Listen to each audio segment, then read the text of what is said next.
Hi guys, welcome to the channel. My name is Matt Garvey and we are here to talk about making comics today. And it's Thursday, which means it is another indie comic critique, and we have been incredibly fortunate to have been sent Night Life Noir.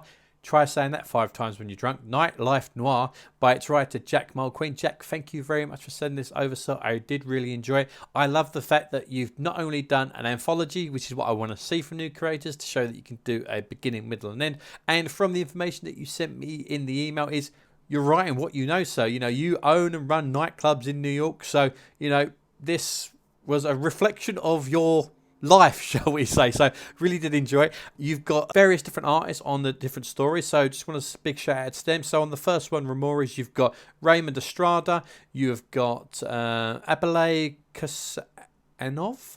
On the second one, Sunday MOFONGO, and Life of the Party, you've got Alfredo Torres, and in the second story you've got some colours by Batlle, and across all 3 stories you've got Manny Medeiros doing the letters and design. Now, if you are watching this video this week, Jack actually has a Kickstarter running for this book at the moment, so there'll be a link in the description, so make sure you give that a click and support his work, because it's very important to support new creators out there. So, you know, go ahead and do that. You've asked for my thoughts on your book, sir, so, you know, I'm going to give you a critique. I'm going to be as honest as I can, as polite as I can, and always remember, you know, this is coming from a place of love, but remember, these are just my opinions. You know, feel free to, you know, disagree with me, but, you know, I'm coming with fresh eyes, and maybe I'm going to point out some stuff that you may not have seen beforehand. So because this is an anthology, what I'm going to do is I'm going to go through the art of the stories and the letters and the colors, that kind of thing first. Then what I'm going to do is I'm going to look at the writing as a whole, Jack, and also it's hard to talk about the stories without spoilers, so every time I'm going to say something with a spoiler, I'll give you a 5-second warning, and I'll also put some chapters in under the video as well, so you can skip if you want to miss the spoilers as well. So it's the best I could do. So if a spoiler does slip, I do apologise. But as always, when we're doing these critiques, we are going to start with the front cover. Now, I love Adam's work. I think Adam is an actually fantastic artist. And if you're not reading his new book by Vault, Blue Flame, definitely get your local comic shop to order that for you, because it is absolutely fantastic. And this cover is no exception. Contrasting red and green, I think that looks great. With, you know, the bright lights and the rim lights on, I think, you know, works really, really well. But as always, you know, when I'm doing these critiques, I like to throw a black layer over just to make sure everything is sitting as it should.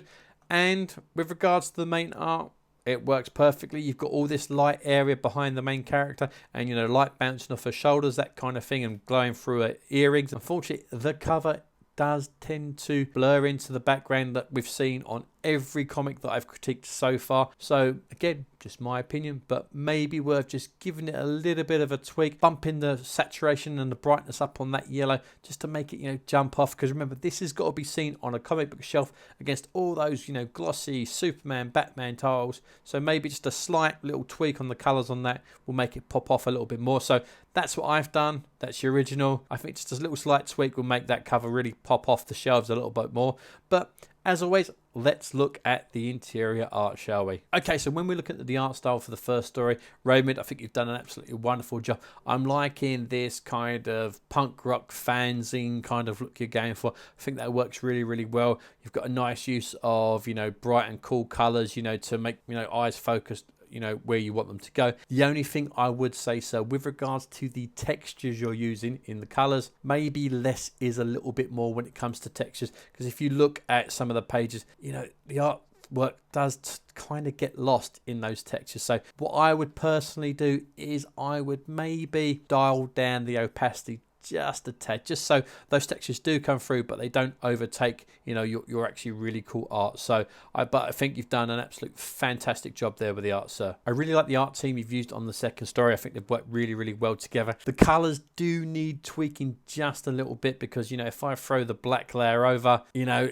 everything does kind of blend into itself. You know, there's not enough contrast between the light and the dark colors, and, you know, our eyes don't know where to land. So what I would suggest is, Alex, you know, maybe worth just going back and doing a little bit of a tweak. You know, I've done this really, really crudely on, you know, on your colors, but, you know, just lightening the main character on the main panels, just so we know where to focus on. And in the case of that big panel at the top, you've done a great job of putting, the people in the foreground in, really dark colors, but you need to push those people in the background back a little bit. So what I've done is I've made them really, really light, just so you've got that contrast of a really, really dark, mid, and then light, just so our eyes can differentiate between the foreground, midground, and background. So if I just take the black layer off, that's your original.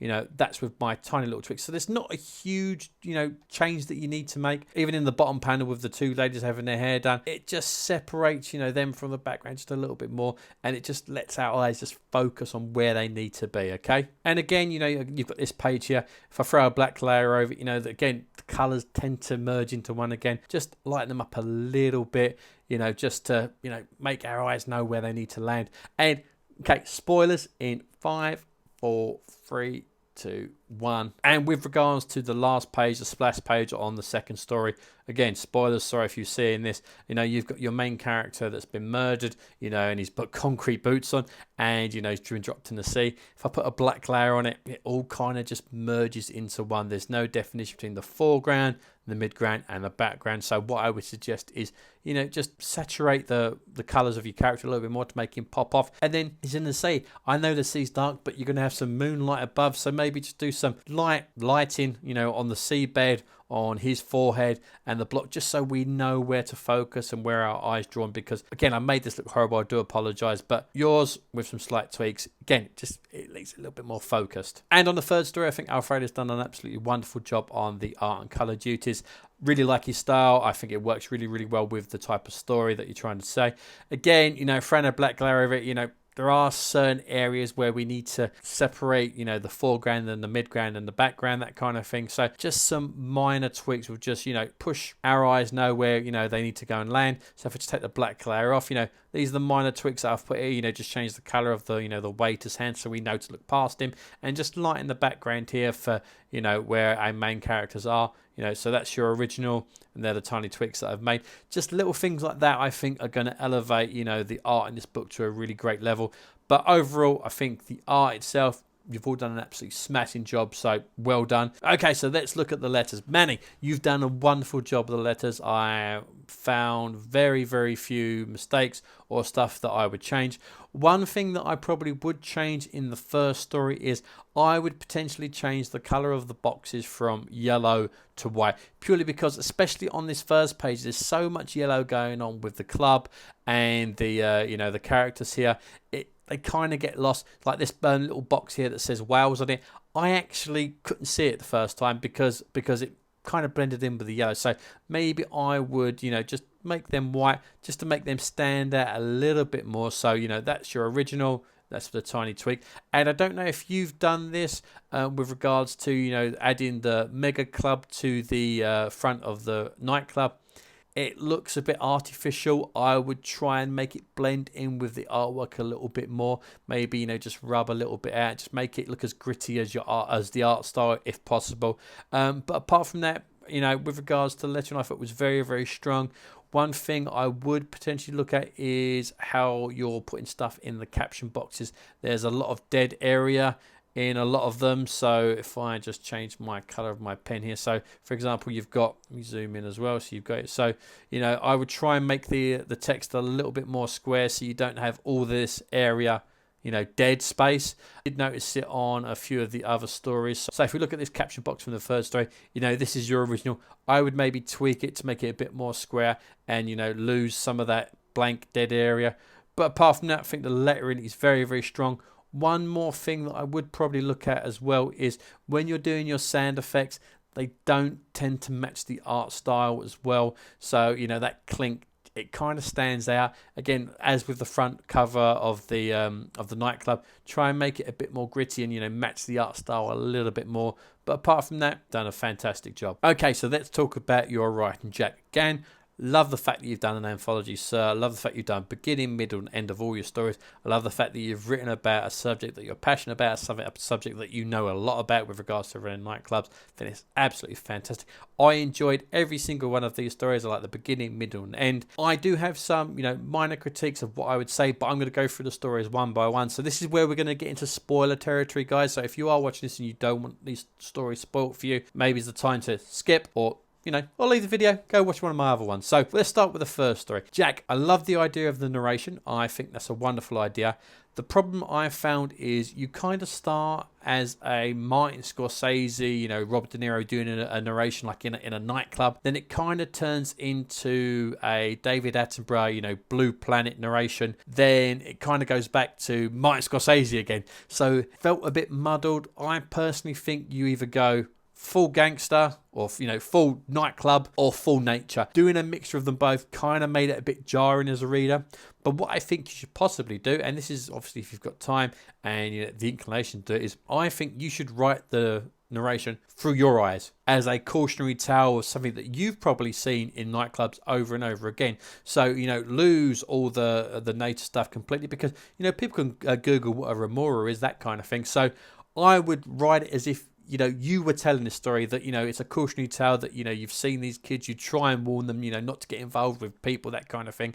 And then you could kind of tie it in. But that's just my personal opinion on it. But, apart from that, I think, the narration is good.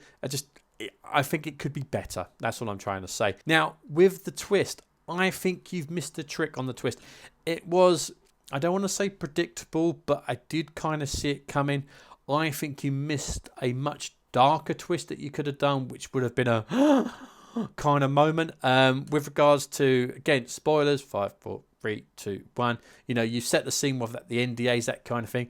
I personally think you should have had the young man take his own eye out, to really do an FU moment to the guy that's, screwing him over, trying to get him to sign the NDA. It's that moment in Fight Club, where, Jack beats himself up to get what he wants.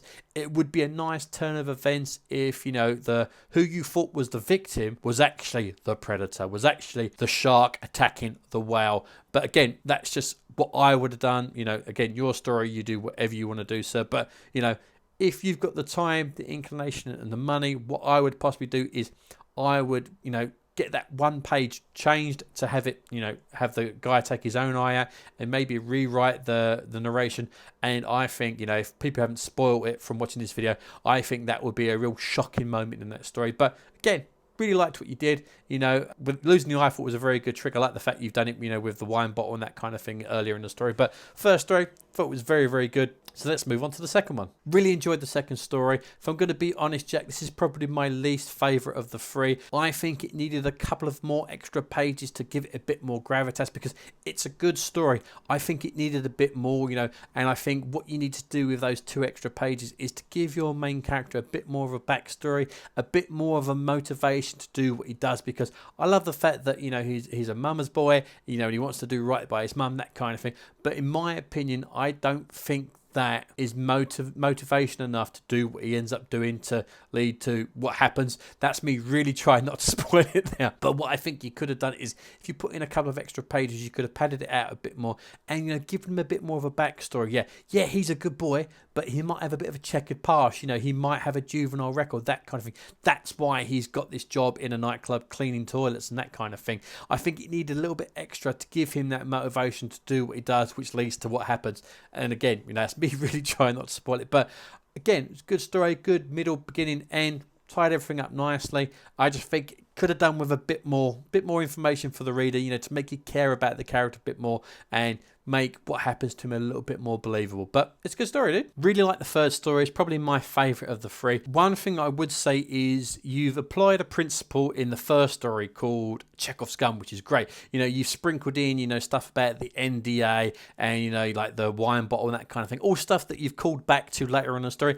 And I think you've kind of missed that in the third story. Again, spoilers, 5, 4, 3, 2, 1.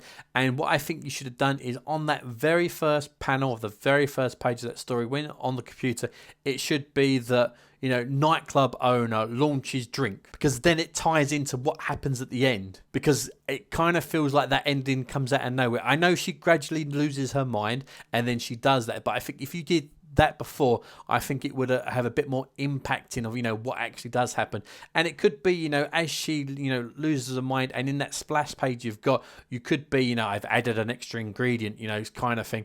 But I think you should have added that into that computer screen, because I think it would have been a nice callback and made everything a lot tidier. But, you know, apart from that, very good story. And one last thing with regards to this story, spoilers in 5, 4, 3, 2, 1. I like the twist. I think it needed more room. These last two panels kind of feel like they've been squashed into the story. What I would personally do is, you know, make this panel with the paramedics. I would make that the rest of that page, you know, get rid of the pink panel and have that on its own separate page to make that page more impactful, because it just kind of feels like it's been squashed in and it looks like there's a pacing issue, because it's dramatic. It needs more space to breathe. But apart from that, it was a very good story. But as I said, I really enjoyed all three of your stories. I thought they were fantastic. You know, it was a great beginning, middle and end. Like the twist. And again, the changes that I said that I would make are just ones that I would make. You know, how I would go about writing them. And that's me and that's not you. End of the day, this is your book. So, you know, you write whatever you want to write. One thing I would suggest is I think you need to add more dialogue to your stories. All the other critiques that I've done, you know, I've seen writers put too much dialogue into their comics. You've kind of gone the complete opposite and put too few. I can't even talk. This page on the screen at the moment, I've blurred out all the words because I don't want to spoil your comic any more than I already have, so I do apologise again. But this is pretty much the only page where a character has more than one piece of dialogue with another character, because every other story in your across all of your stories, you'll have one character say something and then another character say something, and then it's on to the next scene. One character says something, other character says something, on to the next scene. And this is the only time where you're really showing your banter chops, you know, where you're showing a back and forth between characters. I want to see more of this. You know, you're good at writing dialogue, and I think this is an area that you should, you know, add more to your story. You know, don't fill the balloons with too much text like, you know, other people have done in their comics. But I think, you know, this is something that I'd like to have seen a little bit more in your comic. But as I said, overall, I thought it was an absolutely fantastic comic. If you have enjoyed this video and you do want to get hold of Jack's comic, as I said, there is a link in the description. If you have enjoyed this, you know, give us a like, share and a subscribe. I will see you in the next one. And remember, if I can make comics, anyone can. Take care.